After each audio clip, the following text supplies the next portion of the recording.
Hola, ¿qué tal? Saludos, bienvenidos a esta emisión, la última de la semana de Padilla en América a través de Infobae y también a través de economyfinanzas.net. Muchas gracias por estarnos acompañando, se lo agradezco realmente. Y hoy vamos a estar hablando de un tema muy interesante que es el gran optimismo y la gran atención que se le está dando en prácticamente todo el mundo, en todos los círculos, sobre la economía, sobre las perspectivas de la economía de México.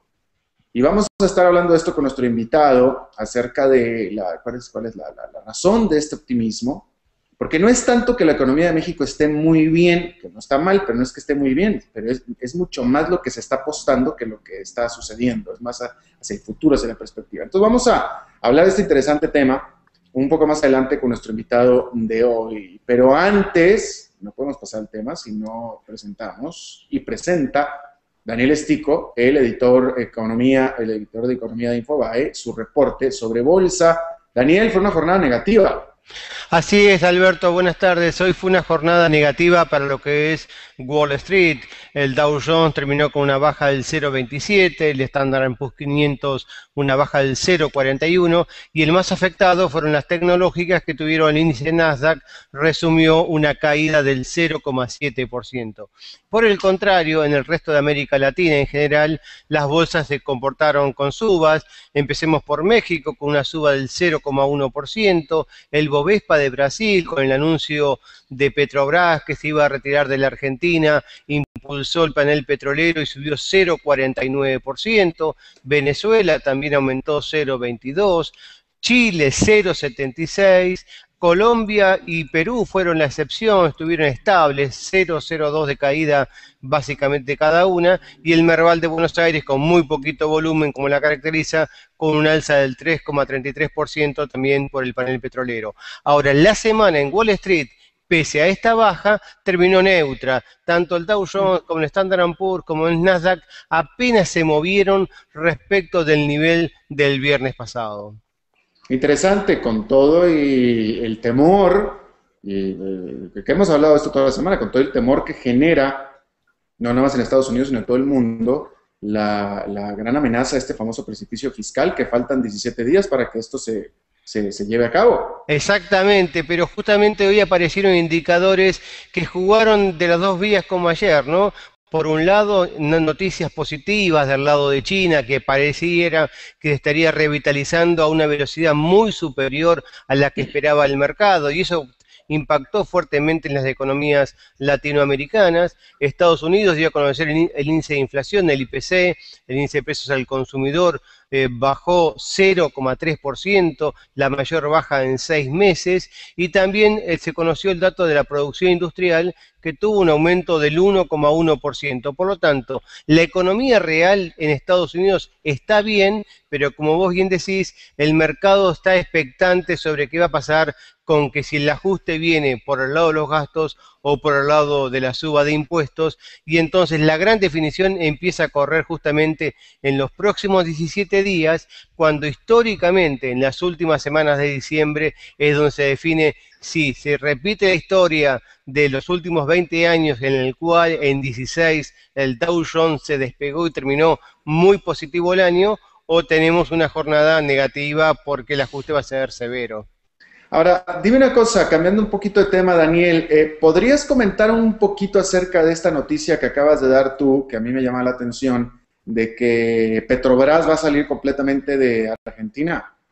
Sí, hoy la petrolera estatal de Brasil, Petrobras, anunció que va a vender sus activos en la Argentina. Evidentemente no está conforme con la política regulatoria, con los precios administrados, con las retenciones hacia los precios de exportación, etcétera, y entonces decidió orientar su estrategia expansiva tanto en Brasil como en el resto de la región, y abandonar Argentina, que espera que la siga YPF u otros inversores. Eso es lo que te iba a preguntar. ¿Dijo Petrobras a quién le va a vender o solamente dijo que iba a vender o que lo Dijo ponía en venta? No, la que la ponía en venta. Naturalmente aparecieron las especulaciones que YPF, pese a no tener caja, pese a tener dificultades para conseguir un socio estratégico para el desarrollo de la producción no convencional de petróleo y gas, lo que se llama shale oil y shale gas, dicen que sería un interesado en captar esa porción para tener el liderazgo en gas y en naftas, más del 50%, te pasaría a tener el 63% del mercado de naftas y el 57% del mercado de gasoil. Pero también aparecen interesados empresas americanas, las empresas chinas, etcétera. Así que todavía está muy expectante, pero claramente la noticia sacudió el mercado y curiosamente aumentaron las petroleras tanto en Buenos Aires como en San Pablo. Bueno, es interesante sobre todo por el país que es. Si fuera cualquier otro país, bueno, yo creo que a excepción de Venezuela, pero si fuera cualquier otro país, no llamaría tanto la atención como el hecho de que sea el socio comercial en el Mercosur y vecino de Argentina, Brasil, ¿no? Es interesante, es lo que me llama a mí la atención. Si hubiera sido una petrolera noruega, una petrolera incluso de Estados Unidos, no me hubiera llamado tanto la atención a mí. A nosotros también nos llamó la atención, pero justamente en la última reunión que tuvieron las dos presidentes, Dilma Rousseff y Cristina Kirchner en Brasil, dieron alguna pauta de que no estaban muy bien las relaciones y a Brasil le inquieta la política de restricción que ha puesto la Argentina este último año en Mm. materia de importaciones y el sostenimiento de una política de precios que está totalmente divorciada de los precios internacionales y hace que el negocio difícilmente pueda ser rentable. Y entonces Brasil dijo, es el momento de retirarse de la Argentina y poner las fichas en otra región. Daniel Estico, editor de economía de Infobae, te voy a pedir el favor grandísimo de que tengas un excelente fin de semana. Igualmente vos, Alberto, te agradezco muchísimo y nos veremos la semana que viene. Nos vemos la semana que viene. Muchas gracias. Bueno, el tema que nos ocupa en esta emisión es México y la perspectiva tan positiva que se tiene sobre la economía mexicana. ¿De dónde estoy diciendo esto? Bueno, todo empezó con la cobertura mediática, o desde mi punto de vista empezó por reportes mediáticos de importantes medios de comunicación financieros, uno de ellos The Economist, pero también el Wall Street Journal y varios más aparte informes de corredurías de inversión o casas de inversión grandes como Nomura, una de ellas, en el sentido de que el futuro económico de México era o es bastante promisorio. ¿Cuáles son las determinantes que daban o que se ponen en cuenta para esto? ¿Por qué se habla acerca del futuro? Bueno, es muy sencillo. Usted recordará que el presidente, México está estrenando presidente a partir del 1 de diciembre, hace tan solo unos cuantos días, pero fue electo este presidente en julio. Ahí cuando fue electo fue donde se empezó a poner toda la atención sobre las perspectivas económicas de México. Usted tiene que recordar que México, y esto es muy parecido en todos los demás países de América Latina, pero particularmente en México, desde hace ya prácticamente unos 18 a 20 años, se están tratando de impulsar por parte del gobierno, por parte de la presidencia, tanto del Partido de la Revolución Institucional como del PAN, reformas modernizadoras, reformas que son esenciales para que la economía de México se dinamice. Hay que recordar que la economía de México ha estado estancada. Pero estas reformas siempre se han estado deteniendo en el Congreso. A partir, así fue con la presidencia de Ernesto Zedillo, que fue del PRI, con la presidencia de Vicente Fox, que fue el PAN, y repitió lo mismo con la presidencia de Felipe Calderón, que también del PAN, el cual se acaba de ir. Ahora que quedó primero electo y después como presidente Enrique Peña Nieto, y que junto con el PAN, que venía apoyando estas reformas, porque así lo venía haciendo el presidente Calderón, que era el PAN, y también de Vicente Fox, se piensa y se asume que entre los dos, PAN y PRI y partidos asociados, tienen mayoría en los congresos para ahora sí por fin poder llevar a cabo estas reformas. Y bueno, de ahí que es que viene todo este optimismo. Está con nosotros un buen amigo, un buen analista, que lo voy a invitar a que sea algo así como el corresponsal de los mercados, porque él está en Nueva York y tiene el pulso de lo que está sucediendo en lo que se le conoce con el término genérico del mercado, los inversionistas. Y es mi buen amigo Jorge Suárez, economista, analista, escritor de temas financieros, y se nos une desde Nueva York. ¿Cómo estás, Jorge? Bienvenido. Afortunadamente bien, Alberto. ¿Tú qué tal? Muy bien, también, afortunadamente. Qué bueno que estás con nosotros. Fíjate, Jorge, yo tengo una reflexión aquí. Tú eres muy estudioso de este asunto de la economía mexicana, más que porque fuiste nacido en México, igual que yo, pero sino porque tú estás ahí y creo yo que en donde estás, que es Nueva York, un tema importante para hablar en este momento es México. Pero déjame te hago esta reflexión y va a ser la primera pregunta, a ver si tú la compartes conmigo. Yo nunca había visto en estos 15 años que llevo cubriendo Latinoamérica, un país que hubiera llamado tanto la atención por adelantado, porque de México se está hablando mucho acerca de lo que va a suceder y de lo que puede hacer este país y no tanto de lo que ha hecho. Brasil venía siendo la niña bonita del barrio latinoamericano, pero por cosas concretas, por cosas que estaban, por su crecimiento, por cosas que estaban sucediendo en ese momento. Pero México es por lo que viene, por lo que la promesa que da. Es como una niña adolescente que promete ser una adulta muy guapa, ¿no? Y este fenómeno yo no había visto antes, esta tensión hacia futuro, Jorge. Yo creo que en parte es cierto lo que dices. O sea, no estamos viendo que México ya venga de una inercia de alto crecimiento y que eso es lo que está llamando la atención. Exacto. Sin embargo, sí hay cosas que han pasado en los últimos años en México que te llevan a pensar que promete un panorama como este. ¿A qué me refiero? Tú recuerdas que el Tratado de Libre Comercio de América del Norte se firmó hace 20 años.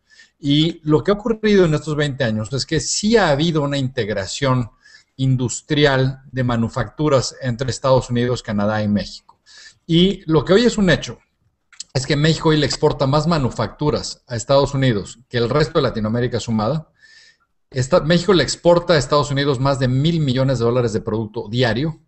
Y por el otro lado, lo que es un hecho también es que a pesar de los problemas de seguridad, a pesar de lo que tú me digas, la realidad es que México está atrayendo enorme inversión internacional, que se refleja, por ejemplo, en que hay 8 plantas de automóviles que están por abrir en México en los próximos años, que de por sí ya es un país gran productor de automóviles en el mundo. México ya es el principal productor de televisiones de pantalla plana, de refrigeradores.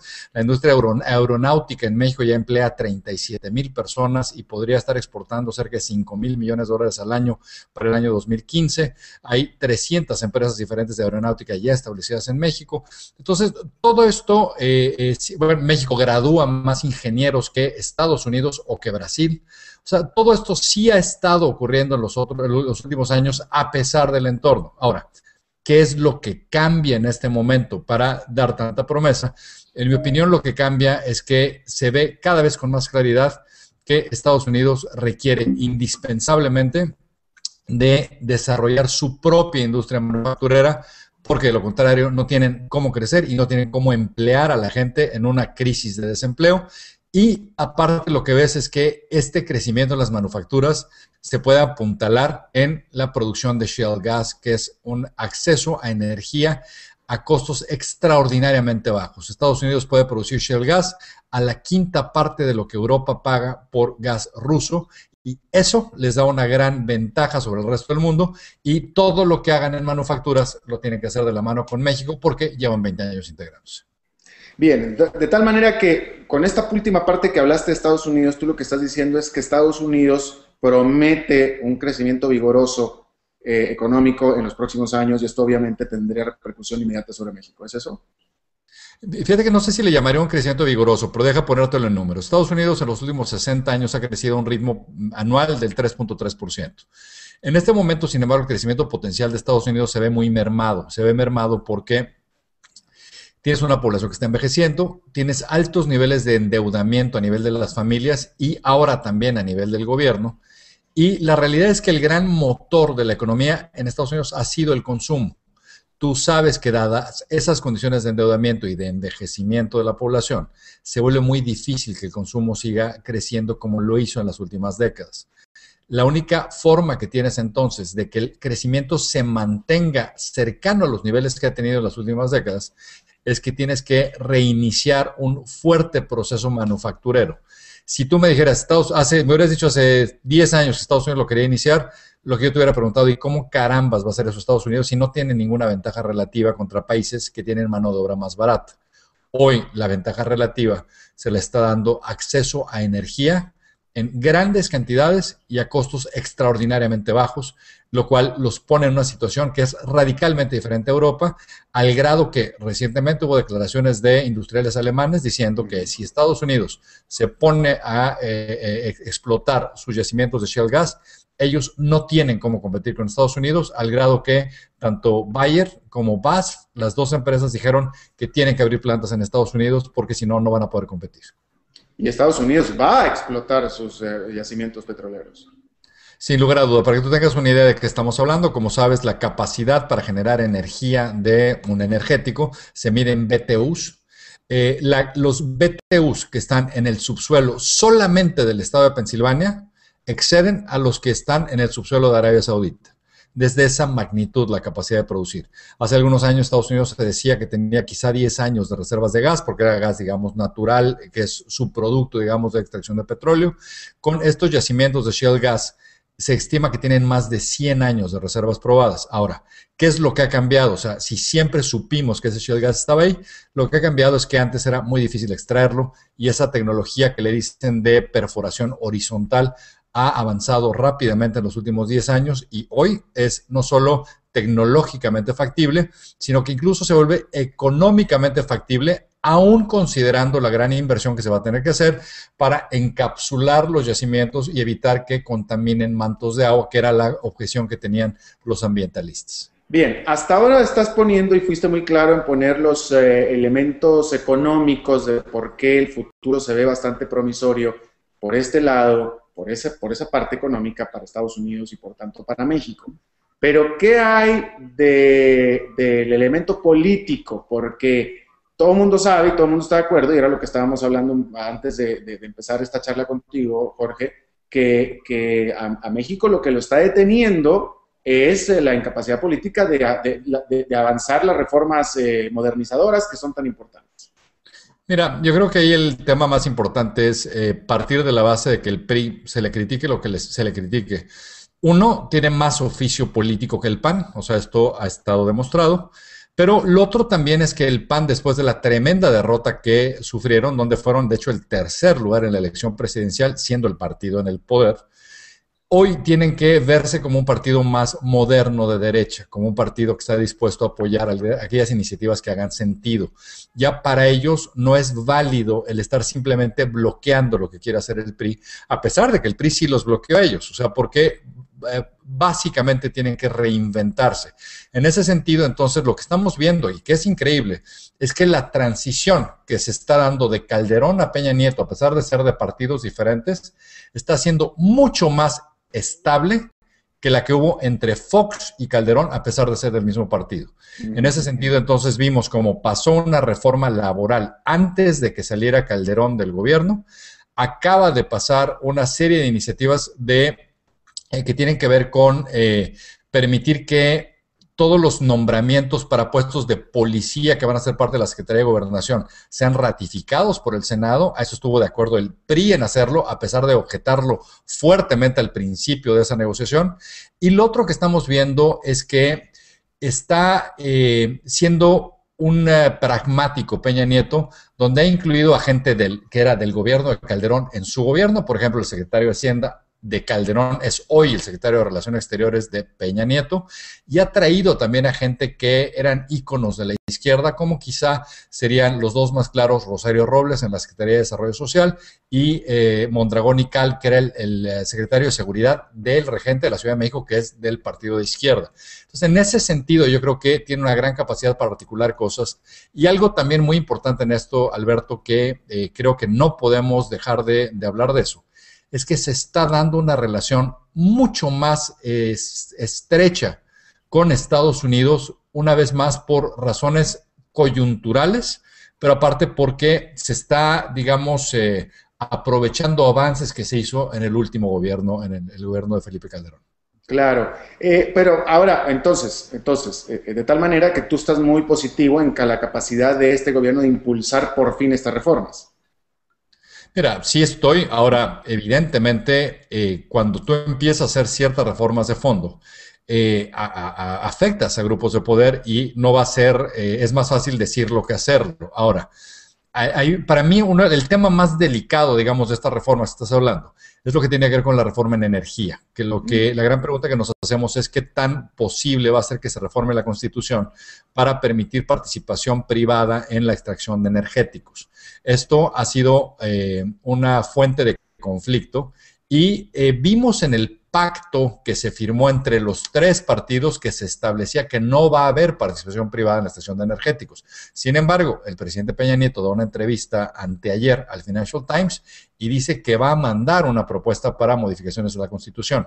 Ahora, lo que se empieza a decir en México es que el punto intermedio puede ser permitir que la extracción de petróleo siga estando en manos del Estado, pero buscar participación privada en petroquímica y gas, y incluso en lo que tiene que ver con shale gas, donde México también tiene yacimientos importantes de shale gas, es quizá el cuarto más grande del mundo, que se trate la extracción de shale gas como hoy se trata la extracción de minerales como oro, plata, etcétera, donde sí hay inversión privada importante en México, y que se le dé ese tipo de tratamiento diferente, dado el tipo de yacimiento, digamos, implícito en el shale gas.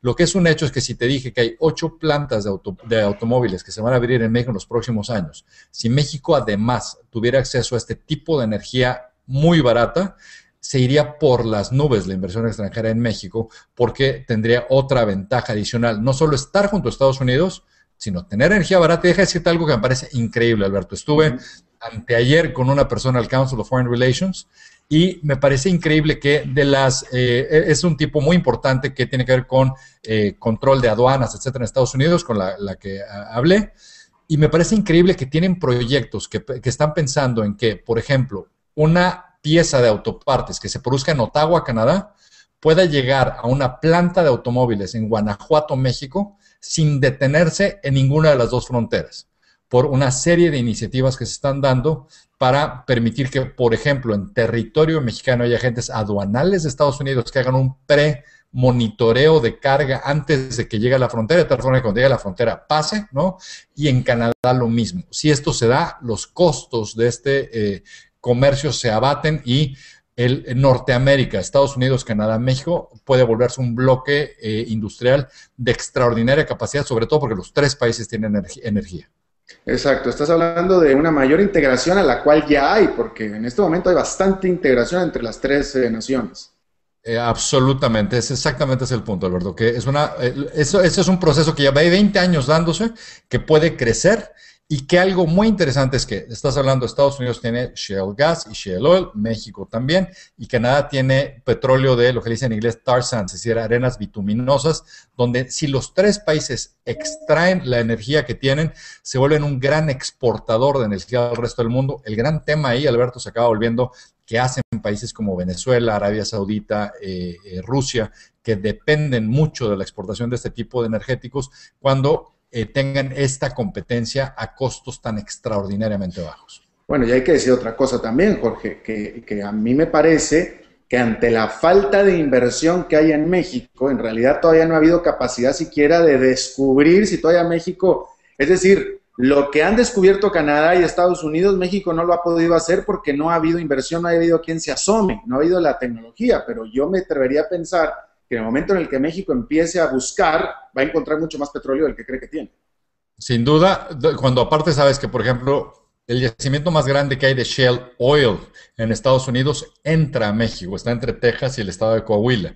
Entonces, en ese sentido, sabes que, para mí algo que es fundamental ahí, Alberto, es que al principio de los 90 vimos que el gran catalizador de la relación entre México y Estados Unidos fue NAFTA, fue el Tratado de Libre Comercio de América del Norte.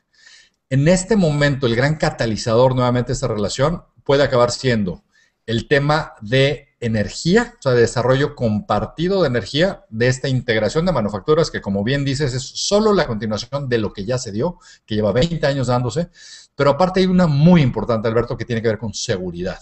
Cada vez empieza a ser más obvio que tiene que haber una estrecha colaboración entre Estados Unidos y México para lucha contra el crimen organizado e incluso en términos fronterizos, algo que me dejó boquiabierto el otro día escuchando a este oficial del gobierno estadounidense, es que decía que para ciertos fines prácticos ellos ven la frontera sur de Estados Unidos ahora ya en Guatemala, no en México, queriendo decir que es una frontera ya tan importante en términos comerciales, la que hay entre México y Estados Unidos, que están colaborando con México, que algo muy importante aquí, Alberto, México se ha vuelto un importador neto de migrantes. O sea, es decir, de Estados Unidos está saliendo más gente hacia México de regreso, voluntaria o involuntariamente, de la que está entrando, porque en México hay más empleo hoy que en Estados Unidos, y está entrando incluso trabajadores ilegales centroamericanos a México. Claro. Entonces, en ese sentido, por ejemplo, es increíble. Los trabajadores fronterizos de Estados Unidos,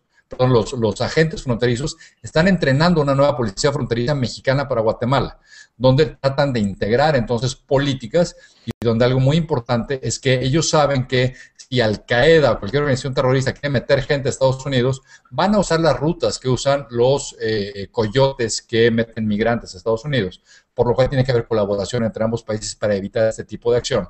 Entonces, lo que a mí me parece increíble es que yo nunca había visto este nivel de cooperación entre ambos países, que está siendo aparte apuntalada, porque parte de la lucha o de la violencia, digamos, del crimen organizado está pasando de este lado de la frontera, del lado de Estados Unidos. Ha habido 400 muertos este año atribuidos a cárteles mexicanos en Chicago. Entonces, Estados Unidos tiene que colaborar, tiene que compartir inteligencia y eso está ocurriendo. Interesante. Ahora, dime una cosa, efectivamente hay un muy buen momento en cuanto a la inversión extranjera en México, pero con toda esta perspectiva y expectativa que se tiene a raíz de que quedó electo Enrique Peña Nieto, porque es un parteaguas muy importante. Yo creo que este positivismo, este optimismo que hay sobre México no hubiera sido posible si hubiera ganado cualquier otro, si hubiera ganado el PAN o hubiera ganado el PRD. Es porque ganó el PRI. Entonces es reciente, es muy reciente el fenómeno a partir de julio para acá. Entonces yo te pregunto, a partir de julio para acá, ¿tú nos pudieras hablar de algún ejemplo concreto o alguna señal concreta que tú hayas visto ahí en Nueva York donde tú estás, de fondos, de gente, de inversionistas, etcétera, que digan, estaba volteando para un lado, pero ahora ya estoy volteando hacia México? He visto más de un ejemplo. Digo, no te puedo decir los nombres, digamos, de fondos, pero como sabes, a lo que se dedica mi empresa aquí es a ayudar a invertir, digamos, a algunas familias latinoamericanas. Manejamos cerca de $500 millones de inversiones. Y lo que hemos visto con fondos que nos vienen a visitar como inversor para ver si queremos invertir con ellos. Uno de ellos, que es quizá el fondo más importante que hay en mercados emergentes, invirtiendo en mercados de deuda, no es quizá, es el más grande, me dijo el otro día, en Latinoamérica nos salimos de todo a excepción de México. México es el único país donde estamos incrementando posiciones. Y así como eso, lo que yo te diría que hemos visto, y hay mucha información estadística para hablarlo, es que por primera vez en muchos años le está ganando México a Brasil en términos de inversión en portafolios. Y en ese sentido, yo creo que hay dos tendencias claras. Inversión, digamos, que está regresando de China a México. ¿Cómo sabemos esto? Ve la industria del plástico.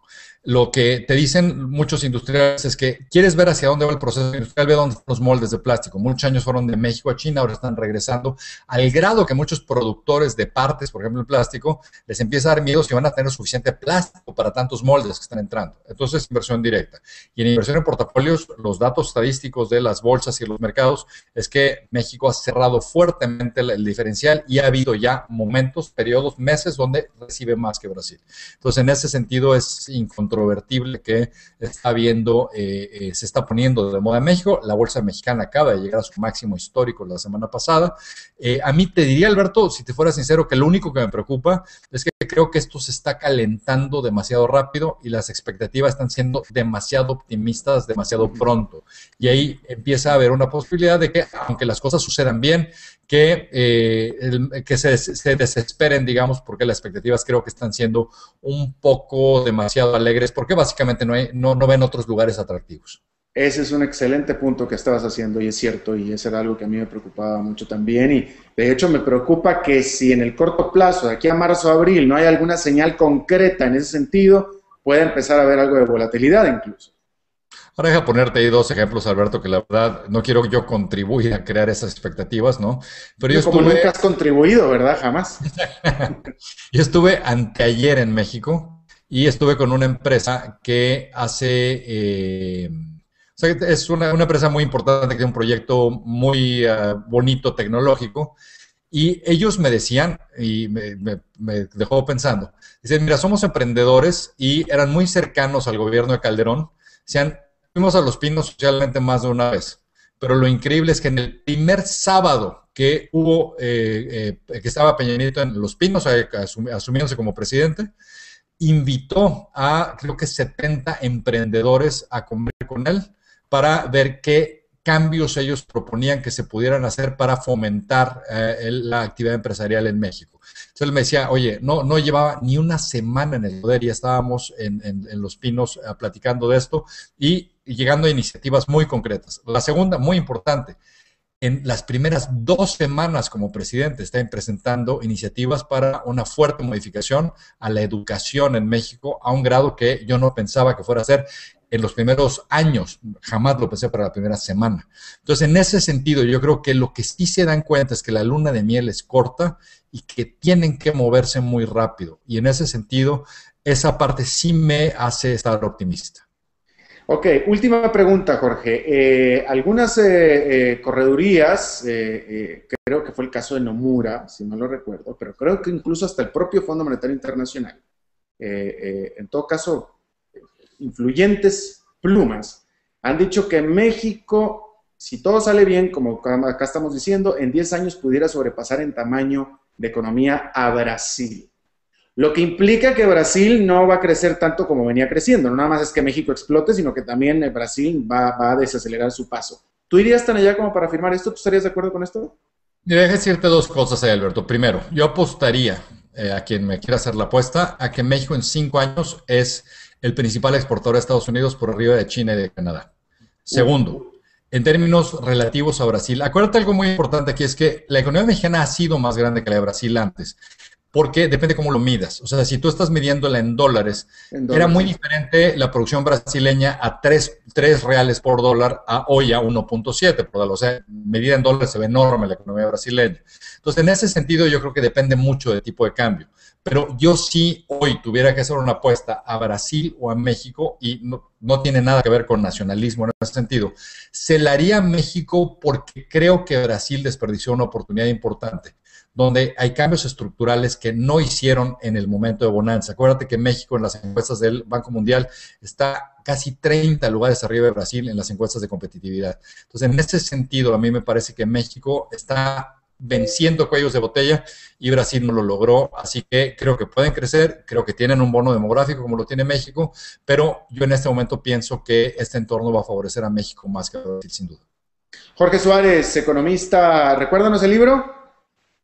Bueno, el último se llama Ahora o Nunca, que es precisamente sobre esto, la oportunidad que tiene México que no puede desperdiciar porque ahora es la última. Y lo pueden conseguir en. Está en Amazon y la forma más fácil es de hecho en gandhi.com.mx, que es una librería mexicana que manda a todo el mundo. Y todas las copias son firmadas por ti, ¿no es cierto? Todas. Y los primeros 5 que te escriban a ti, se las mando firmadas a donde estén. Ahí está. Muchas gracias, mi querido Jorge Suárez. Te agradezco muchísimo tu buena disposición a charlar con nosotros, como siempre. Un abrazo. Muy amables. Bueno, ahora, acuérdense ustedes que este es un programa interactivo y de eso se trata, que es un programa, yo lo veo como de 3 patas, ¿no? Yo, la pata más flaca, después sigue el entrevistado, como ustedes lo acaban de tener, y la tercera pata son ustedes. Y ahí es donde se hace interactivo. Se trata que tenga esos 3 pilares este programa. Y en ese sentido, tenemos la gran fortuna de contar en este espacio hoy con algunos de ustedes, con algunos participantes, algunos televidentes, seguidores de Padilla en América, que tienen la intención de participar y con todo gusto les damos el espacio. Déjeme le doy primero que nada la manera en la que usted puede participar, sobre todo para que la tenga en el futuro. Y es, bueno, primero que nada aquí mismo en Infobae, bueno, primero que nada por Twitter con el hashtag Padilla América, y también en Infobae está la página para que usted pueda poner sus datos y pueda participar. Me puede seguir a mí por Twitter también en @PadillaNews. Y en este momento, si estoy identificándolo bien, se está uniendo a nosotros. Ya se están uniendo, que se me cayeron los apuntes, pero bueno, está con nosotros Carlos Aravena de Chile, que se nos une. ¿Cómo estás, Carlos? Saludos. Hola Jaime, ¿cómo estás? Y también Alberto Padilla. Y también está Héctor Camargo. ¿Es Camargo? Camacho, Héctor Camacho de Uruguay. Déjame empezar contigo. Muchas gracias por acompañarnos, Carlos Aravena de Chile. ¿Por qué nos platicas un poquito de ti? ¿A qué te dedicas? Bueno, yo soy cofundador de una red social que se llama Políglota. Es la primera red social presencial. ¿Se escucha bien? Sí, adelante. Es la primera red social presencial del mundo y básicamente nosotros tenemos la misión de llevar que la gente pueda aprender los idiomas de forma gratuita y de la forma natural. ¿Y cómo lo hacemos? De una forma muy simpática, muy entretenida, que es que en cada ciudad de América juntamos grupos de personas en diferentes bares, parques y cafés a conversar en un idioma de forma gratuitamente y muy entretenida. Hoy día ya son más de 35.000 personas que se juntan en más de 120 ciudades a conversar, como te decía, en un idioma. No solamente inglés, sino que inglés, italiano, francés, chino mandarín, japonés. Mira, qué interesante, qué interesante. Bueno, y muchas gracias de nuevo por seguirnos, Carlos. ¿Y tú tenías algún comentario, una pregunta? Sí, bueno, un poco ya conversando como tú ya estás en Estados Unidos, un poco cómo es la visión que ustedes tienen acerca de varios puntos acerca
del 50%, te pasaría a tener el 63% del mercado de naftas y el 57% del mercado de gasoil. Pero también aparecen interesados empresas americanas, las empresas chinas, etcétera. Así que todavía está muy expectante, pero claramente la noticia sacudió el mercado y curiosamente aumentaron las petroleras tanto en Buenos Aires como en San Pablo.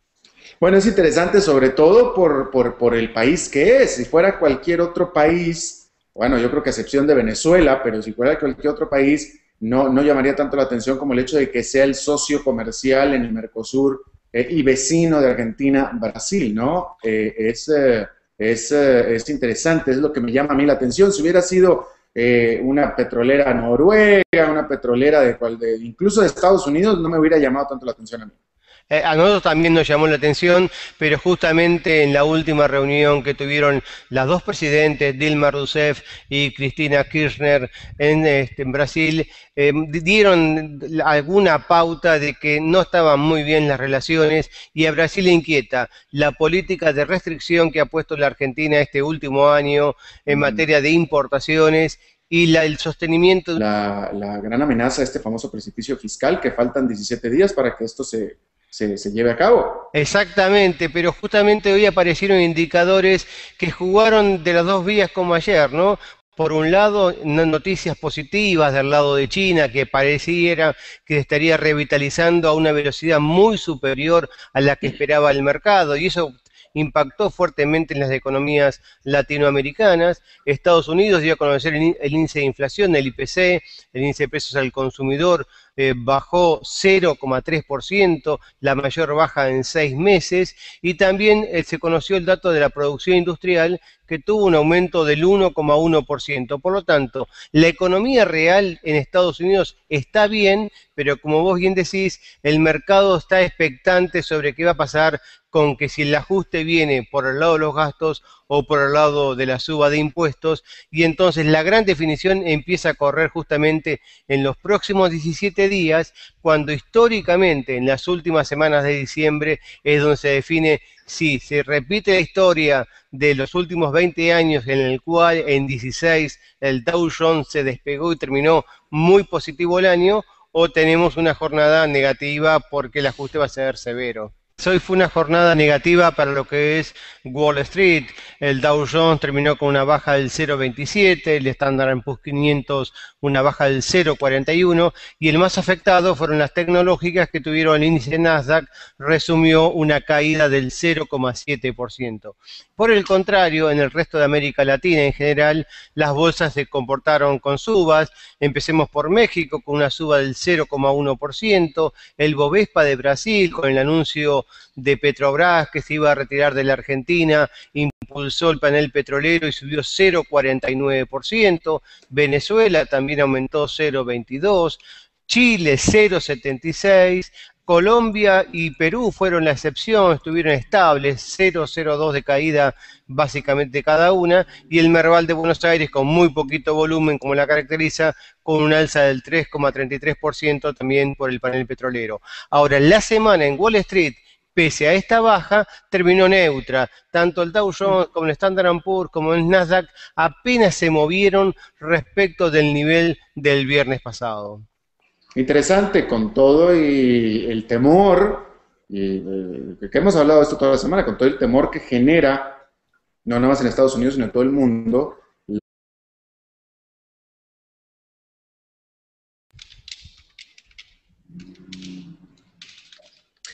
Hola, ¿qué tal? Saludos, bienvenidos a esta emisión, la última de la semana de Padilla en América, a través de Infobae, también a través de economyfinanzas.net. Muchas gracias por estarnos acompañando, se lo agradezco realmente. Y hoy vamos a estar hablando de un tema muy interesante, que es el gran optimismo y la gran atención que se le está dando en prácticamente todo el mundo, en todos los círculos, sobre la economía, sobre las perspectivas de la economía de México.